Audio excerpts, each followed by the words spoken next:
Hello friends. Today we are going to discuss about National Mental Health Program. I'm Dr. Suresh Badadmat, Professor of Psychiatry, Head of Telemedicine Center, Head of Forensic Psychiatry Unit, working at NIMANS, Bangalore. Before I start my presentation, I would like to have a disclaimer. This presentation is for academic purpose only. If you want to have a legal opinion or a clinical opinion, please do contact respective professionals. Conflict of interest? None. In this video, I'm going to discuss about what was the need of National Mental Health Program, how the program evolved, different components of National Mental Health Program, critical evaluation, positive aspects, and future of National Mental Health Program. The target audience, basically, the people who are going to benefit by this video is psychiatrists, the doctors and registered medical practitioner working in National Mental Health Program, and also the policymakers, policy implementers, evaluators, nurses, healthcare workers, psychologists, social worker, NGOs, persons with mental illness, and their family members. There can be no physical health without mental health. World Health Organization has said this. And the main need for National Mental Health Program is basically the burden of mental illness in our society. If you look at the prevalence of mental illness, they are huge.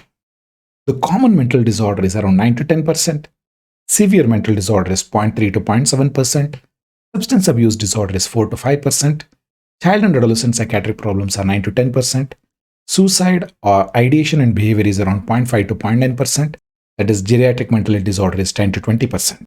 National Mental Health Survey done by NIMANS, Bangalore in 2015 and 16 clearly indicated the cross-sectional prevalence or one-year prevalence is 10.6% and lifetime prevalence is 13.6%. So at any given point of time, 15 crore population in India are suffering from mental illness. Now let's understand the definition of health. As per World Health Organization, when it was formed in 1946, they defined very clearly that health is a state of complete physical, mental, and social well-being, not merely the absence of disease or infirmity. This is present in the preamble of the Constitution of World Health Organization. So the important three components are physical, mental, and social well-being, and this definition was accepted in 7th April 1948 by WHO when it was formed. So please understand, the health has to be a holistic, not just in isolation or else not merely the absence of a physical illness or a mental illness. At the same time, in 1978, Alma-Ata Declaration clearly said, health for all for health, through primary health care. This was the declaration which was done. And also, they clearly said that universal coverage of healthcare through primary health center. This was a revolution and also a dimensional shift, or what we call it as a paradigm shift, has been clearly brought in, telling that instead of providing care in tertiary care center, we need to provide the care at the primary health care or a primary health center so that the patient can access the healthcare easily near his house. And also, the Alma-Ata Declaration finally accepted health for all by the year 2000 AD. This was a landmark slogan which was come up with WHO. At the same time, the mental health care in India started also forming its shape. If you look at the evolution, pre-National Mental Health Program era, the first mental hospital was found somewhere in 1745. Immediately after that, there were various places mental hospital was also formed. It is after Mumbai, it's Calcutta, Bangalore, CIP Ranchi. So various places it was formed. And also, initially it was open for European soldiers, later Indian soldiers, and finally it was for the civilians. Please do remember, this was not anything done by the Britishers free of cost. Actually, the amount was paid by the king or the kingdom where this mental hospital was situated. And earlier it was under the prison department. Only in 1905, that is in the early part of the 19th century, it was transferred to the health department. Till the 19th century, it was under the prison department. It is more of custodial care. At the same time, the first general hospital psychiatry was established in Arjikar Medical College, Calcutta, that is in 1933 by Dr. Girendra Sekhar Bose. It was a landmark movement which occurred. Immediately after that, the second general hospital unit was formed by Dr. K.R. Masani in 1938 at JJ Hospital, Bombay. So these are the first general hospital psychiatry which started moving away from the custodial mental hospital setting. However, the Boer Committee, which was formed to look into the health system in India during 1942 to 46, clearly said that we have around 2 persons with mental illness for 1,000 population. And they said we have 30 mental hospitals, and they said we need 7 more new mental hospitals. On this advice only, All India Institute of Mental Health was set up in Bangalore in 1954. Please do remember, after AIMH was formed in 1954, All India Institute of Medical Science was established in New Delhi in 1956 after 2 years. So it was the neurosciences was started in South. The whole body, All India Institute of Medical Science, New Delhi, was formed in the North. The next important committee was formed was A.L. Mudaliar Committee in 1959. It recommended 10 psychiatry beds in every district hospitals. It also talked about school mental health services in all schools, and also child guidance clinic should be started, and also premarital and marital guidance in district hospital in other places. Although it was told in 1959, till date, premarital and marital guidance do not occur at the district hospital. What I thought was done or a recommendation given by Mudaliar Committee. But further, if you remember, this is a pre-NMHP era till now. But however, there was another watershed movement occurred. That was in Amritsar Mental Hospital. Dr. Vidyasagar in 1950s found that the mental hospital was overcrowded. There were less staff. At the same time, he thought of a revolutionary mechanism where he brought in family members to look after their own patients. And he made tents within the hospital premises. During this period, along with the patient, one family member stayed. This family member was responsible for providing food, looking after the patient, providing medicine, providing various rehabilitation work. Group therapy was started, and once the patient is treated, the patient was discharged along with the family member. This concept of family started by Dr. Vidyasagar. This is still there in National Institute of Mental Health and Neuroscience, Bangalore. That means the patients are not usually admitted alone. They are admitted along with the family member. This has its own advantage and disadvantage. But in a country like India, it has more advantage than the disadvantage. At the same time, in 1975, there was a important meeting which was held, that is Organization of Mental Health Services in Developing Countries. This is the 16th report of WHO Expert Committee on Mental Health. Dr. N.N. Vig was a rapporteur in this meeting. In the Geneva, when this meeting occurred, he played a very crucial role. This is where a thought of starting National Mental Health Program started in by Dr. Narendra Vig. And at the same time, the WHO Expert Committee meeting clearly said that Organization of Mental Health Services in Developing Countries held on 1974 at Addis Ababa, Ethiopia, marked an expression of WHO that clearly indicated we need to provide mental health care in the primary care setting. At the same time, in 1975, a community mental health unit was started in Nimans, and it was headed by R.L. Kapoor. At the same time, Dr. G.N.R. Reddy played a crucial role in starting of this community mental health unit at Sakalwara. At the same time, the WHO multi-country project Strategies for Extending Mental Health Services into the Community, that is providing mental health care through PHC, was started. During 1976 to 81, this was one of the important landmark study which occurred. At the same time, integrating mental health with the PHC started. One was in Raipur Rani in north under NNVIG, another was in Sakalwara in South India.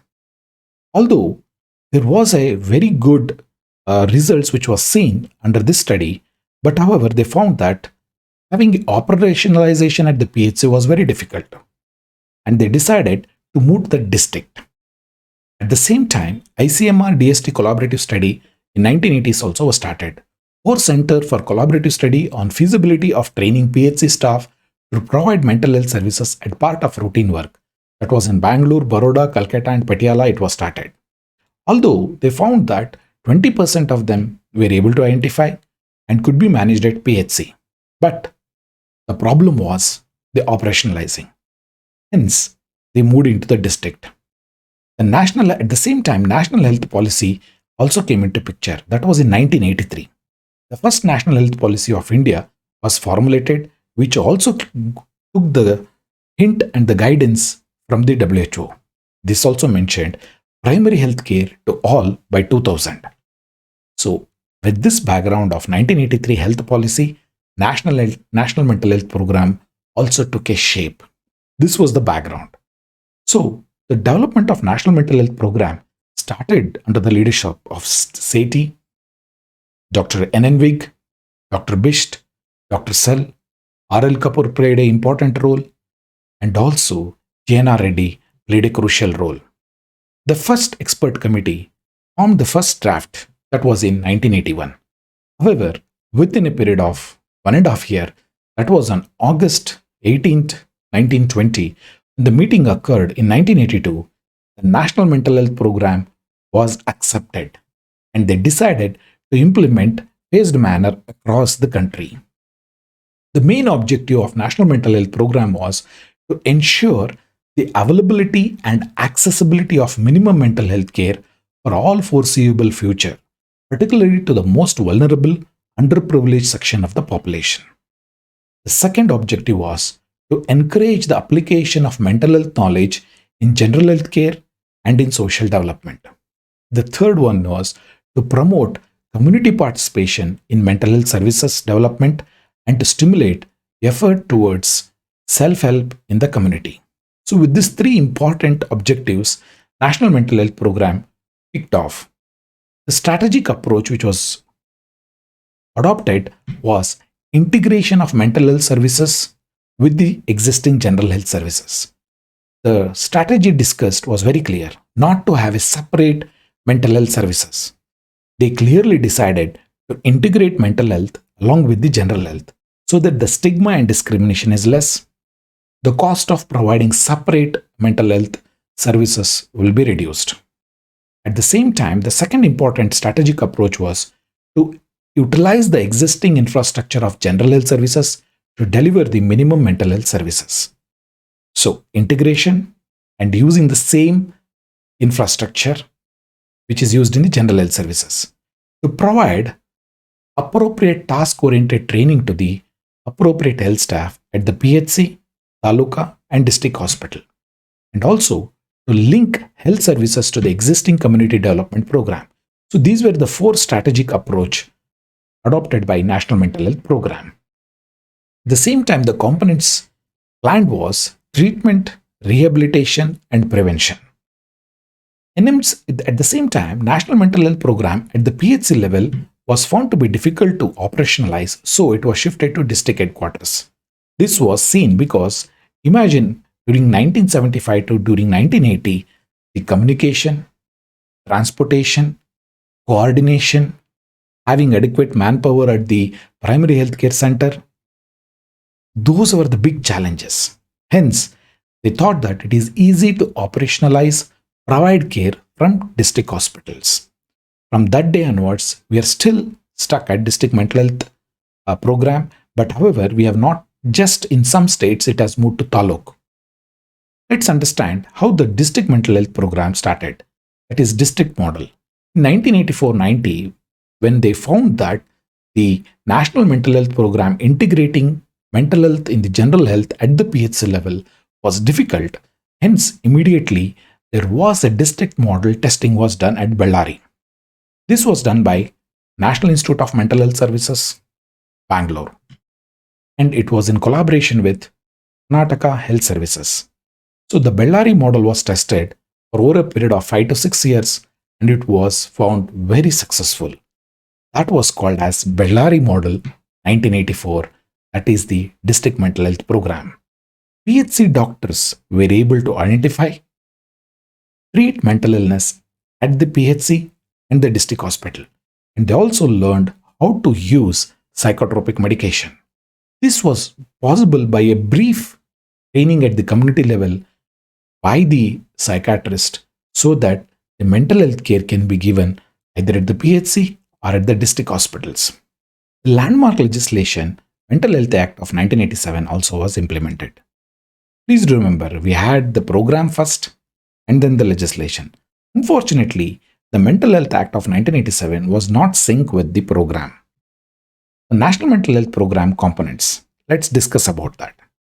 National Mental Health Program, if you look at this as the whole program, or else we can call it as an umbrella program, or an umbrella under which there is District Mental Health Program, the new innovation, Taluk Mental Health Program, can also called as Tehsil Mental Health Program, or else Subdivisional Mental Health Program, Urban Mental Health Program, Human Resources Development, Scheme A, Scheme B, which was started, funding for Central Mental Authority and State Mental Authority, IEC activities, training and research, private public partnership models were started, monitoring and evaluation. The whole thing is called as National Mental Health Program. So DMHP, that is District Mental Health Program, is one of the component. The National Mental Health Program is comprehensive. The National Mental Health Program, let's take it to each component. The first and the foremost is District Mental Health Program. That each district till date, every year they get 83.2 lakh for the running District Mental Health Program. Now, the innovation from Urban Mental Health Program was started at Gujarat and Taluk Mental Health Program was started at Karnataka. To start both, first and the foremost, the state need to implement District Mental Health Program, identify the biggest metropolitan cities and implement Urban Mental Health Program. And also, if there are certain big districts are there, and that district can be divided into taluks depending upon the population. On request, the central government of India is providing support to Taluk Mental Health Program. In Karnataka, 10 Taluk Mental Health Program is already been initiated. These are the bigger districts where the footfall of patients are increasing. Hence, the DMHP moved from District Mental Health Program to Taluk Mental Health Program. Manpower development schemes. Scheme A is basically the development of center of excellence for all development of mental health professionals. So 33 crore is allotted. Scheme B is basically PG training department for mental health specialties in medical colleges was supported by the central government. At the same time, the other important component is mental health helpline and also support for Central Mental Authority and State Mental Authority. 2 lakh non-recurring budget was given and 7 lakh recurring budget was given to run the mental health authorities across the country. Private public partnership model started with financial support of 5 lakhs per NGO per annum. So here basically daycare centers, sometimes if they are doing well, 6 lakhs per year is given. Residential long-term continuing care center, 9 lakh per year was given. So this PPP model started working so that the NGO can contribute in providing mental health care in the community. Training and research was also one of the important components to reach out and maximize the human resources. Information, education, communication, that is basically IEC materials development. This is very essential because India is a vast country. There are around 31 states. These states, there are different languages spoken across each state. And also within state, the huge dialectic differences.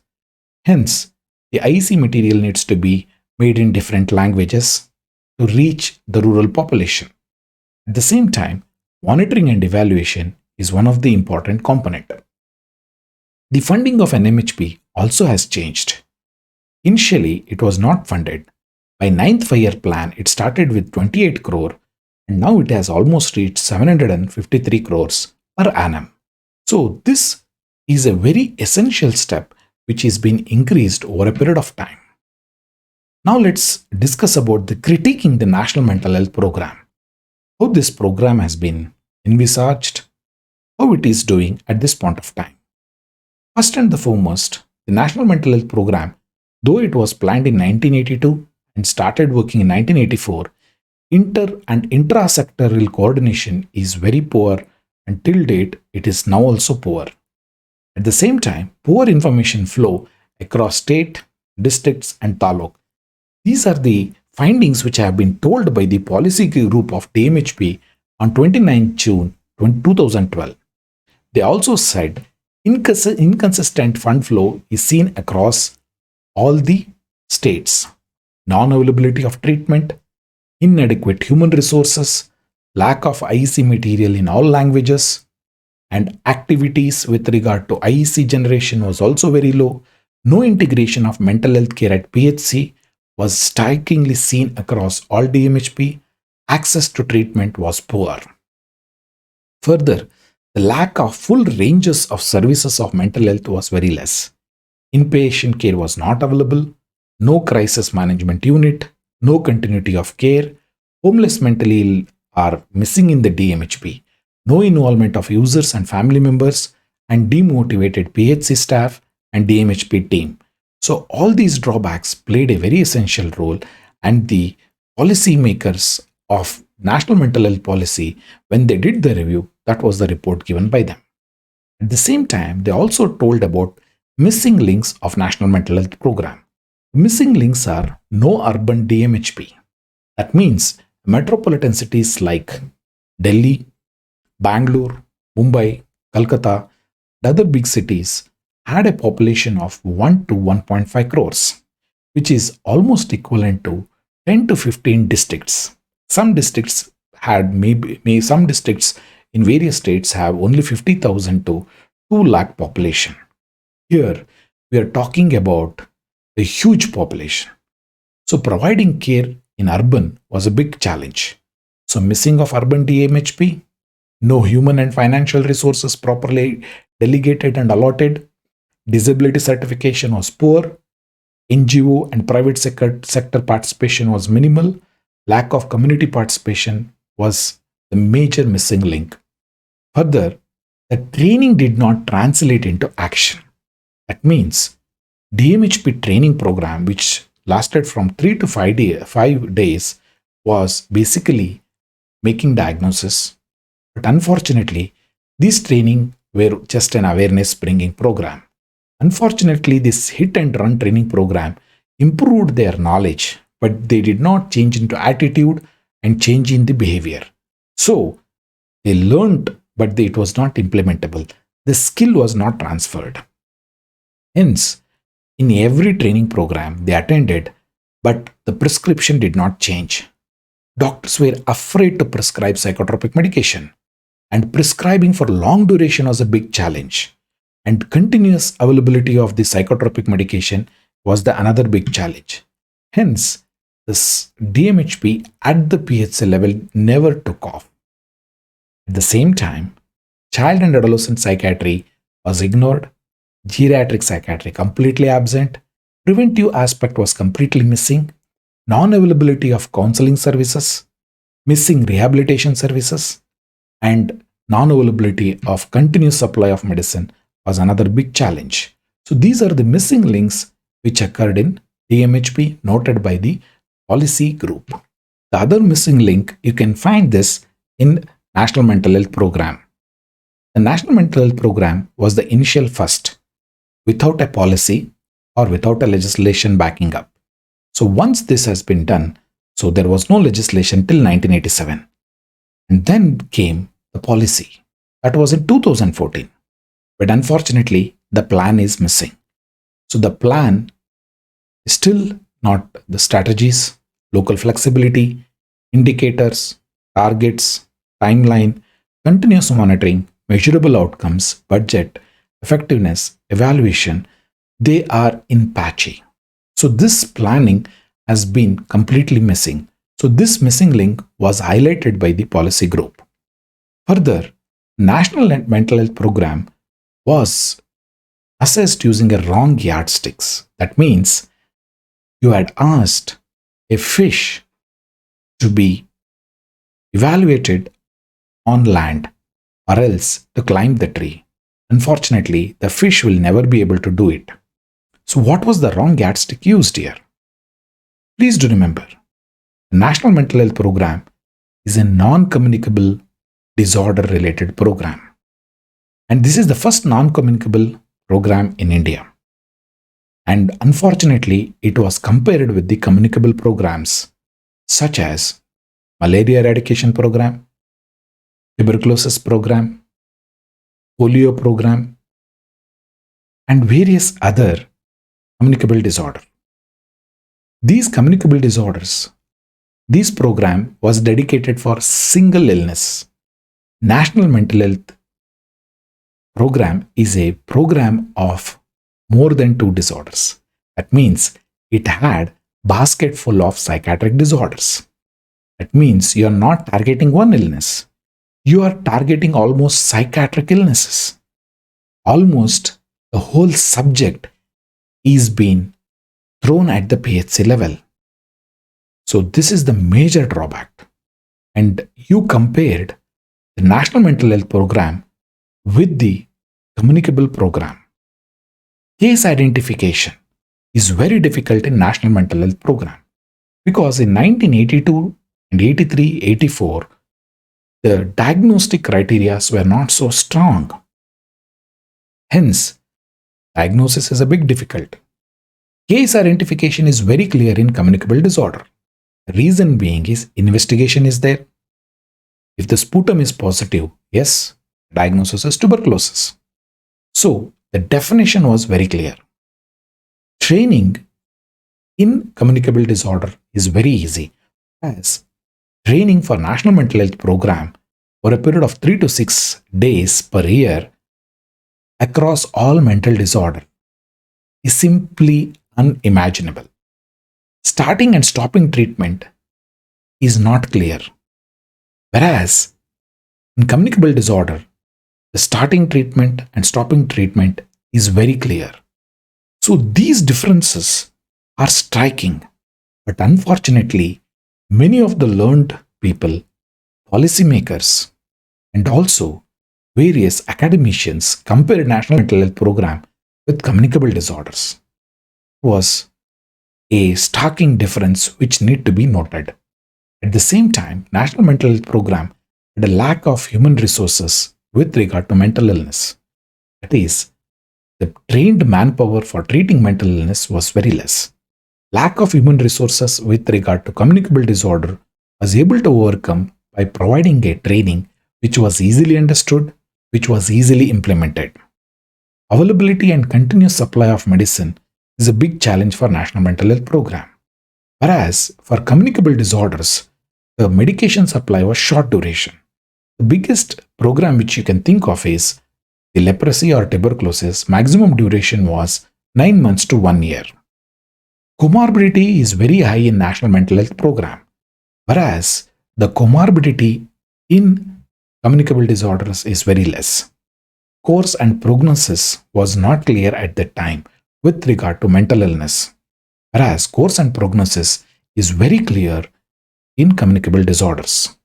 Need for prophylaxis is very high in National Mental Health Program, whereas prophylaxis need is very rare in communicable disorder. Even if it is required, it is very short duration. So these differences were striking. But till date, whenever they compare National Mental Health Program, they compare with the communicable disorder. This is unfortunate. Now moving to the state priority and political will. Mental health programs had a low priority in public health agenda in India. Till date, the budget received for mental health is very less. National Mental Health Program is fragmented, disorganized, and low implementation priority. Vision, mission, and directions are critical and important in mental health program. Majority of the state did not have state-specific policy with the defined goals, objectives, and mechanisms.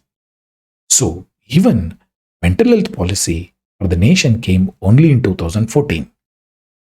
The way forward for National Mental Health Program. Let's understand the timeline, policy, program, and law, that is, mental health legislation. If you look at the timeline on X axis and Y axis, is the way the programs have been taking place. First and the foremost, you can see in 1982, the National Mental Health Program was formed. But however, the District Mental Health Program took off only in 1996.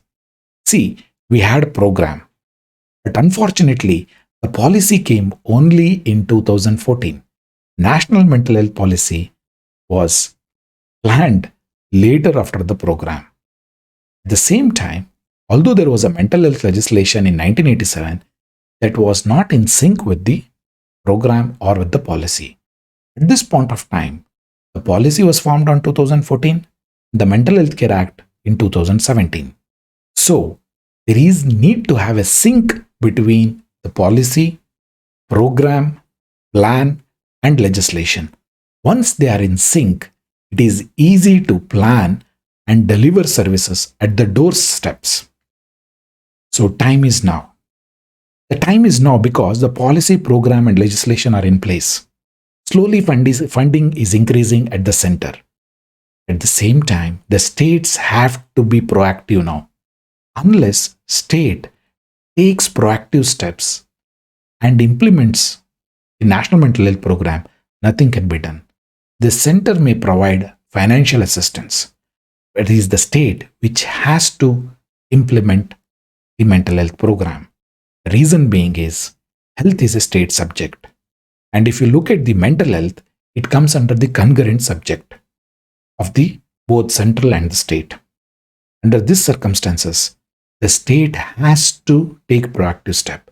If you look at the National Mental Health Program across the country, there are some states which are doing extremely well, such as Karnataka, Tamil Nadu, Kerala, Gujarat, and some of the other states. So, but there are states which are still now not implemented the National Mental Health Program. So, there are islands of excellence. At the same time, the islands of non-performance can be seen under National Mental Health Program. However, you can see there are some positive aspects of National Mental Health Program. Reason being is this is the first non-communicable national program which was started in 1982. This was not a program of single illness. It is the whole psychiatry is provided at the PHC level. That means the whole specialty was planned to be providing care at the PHC level. At the time of 1982-84, there were only few psychiatrists, few psychiatric social work, nurses, and psychologists. Now also, the mental health manpower is very less. That is, human resources for providing care is very abysmal. At the same time, there were no uniform diagnostic criteria at that time. Even with this challenges, the government planned to implement National Mental Health Program. Earlier, there were no safer medicines. Now, the safer medicines are available. At this point of time, the central government has notified essential psychotropic medication on 16th August 2019. These medicines mandatorily should be available above the community health center and district hospital. It should be available. And this is a progressive, prospective program. It is not a program which you are going to plan today and stop tomorrow. Just like pulse polio or tuberculosis program or leprosy program, you are going to stay, we are going to eradicate those diseases. But National Mental Health Program is a program which is progressive. That means we are going to progressively improve the mental health. There is no end point here. The reason being is we are looking at bunch of mental illness. That means the whole set of mental illness we are looking at, and we are trying to conquer each mental illness. However, there is a long struggle which has been taken place, but at the same time, Looking at the non-communicable disorder program, this is one of the best program till date. The intersection of vertical and horizontal. We are at the crossroads. What is the crossroad? It is the tip of the pyramid is the only where the institutional care or tertiary care is given, or at the medical college. The district level, we give district mental health program, urban mental health program, and taluk mental health program. These are mostly outpatient based treatment. If you go further down, you are going to see primary health center where the mental health care is slowly started in some of the states. But however, now under the present government, health and wellness centers have been started. This is where the community care starts. So we are at the crossroad. One, the vertical program of National Mental Health Program. Another one is horizontal program of Ayushman Bharat, where health and wellness centers will provide care at the doorsteps. So let me summarize. So we have vertical program and Ayushman Bharat horizontal program. We are at the crossroad. If we are able to succeed here, we will be able to provide mental health at doorsteps. Final word, my dear friends. Constructive criticism is good, but it needs to be contextualized. You cannot compare a non-communicable disorder program with a communicable disorder program. It is completely absurd actually. NMHP actually, National Mental Health Program, is one of the best program with all its challenges, with the difficulties. The stalwarts of psychiatry at that time did an amazing dream of implementing National Mental Health Program. India is one of the front runner of starting mental health program across the world.